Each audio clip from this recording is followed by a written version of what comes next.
So I know election day isn't over yet, but Keith Olbermann might have had one of the most awful and tone-deaf takes on this entire day.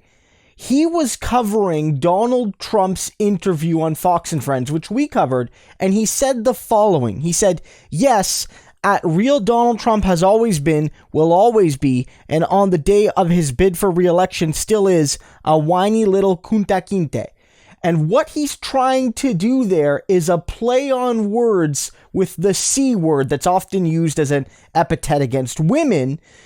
You're referring to Donald Trump, basically calling him that word. But Kunta Kinte is a literary and movie figure from the series Roots, which is a very serious, very impactful analysis and story about an African American family with roots all the way back to Western Africa, and Kunta Kinte is the start of that story, where he is captured and enslaved and brought over to the Americas and has his religion and language and culture and all of that tried to be, stolen from him, and shows his acts of passive and active resistance. And it's a very powerful story. I encourage you to look up Kunta Kinte and the broader story around him, which is, loosely based on historical fact.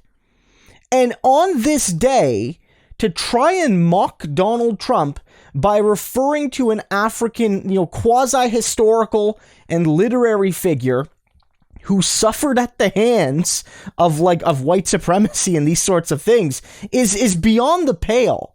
It's absolutely beyond the pale. And what this shows me, and what it should show you, is that the fight against intolerance, the fight against reaction, the fight against regressiveness, the fight against all of that's bad is not going to stop. It's not going to be done, even if you defeat Donald Trump tonight. And it's important to defeat Donald Trump tonight. It is. Right-wingers are trying to seize on this by saying, you have to re-elect Trump because the liberals are the real haters of minorities. It's BS. Keith Olbermann speaks for his own stupid ass.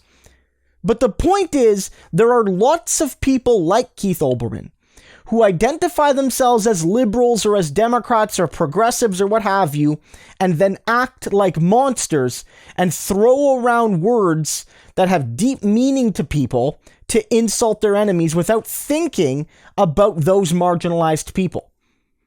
And even beyond the fact that if you defeat Trump, the regressive Republican Party will still be there, you also still have to reckon with the fact that white moderates, these sorts of rich white moderates that really only want to go back to brunch and that think that Orange Man is bad and everything's going to be fine when Orange Man bad is gone, these are enemies too. This has been my whole point. We have to defeat Donald Trump, and we have to defeat Mitch McConnell and his cronies in the Senate.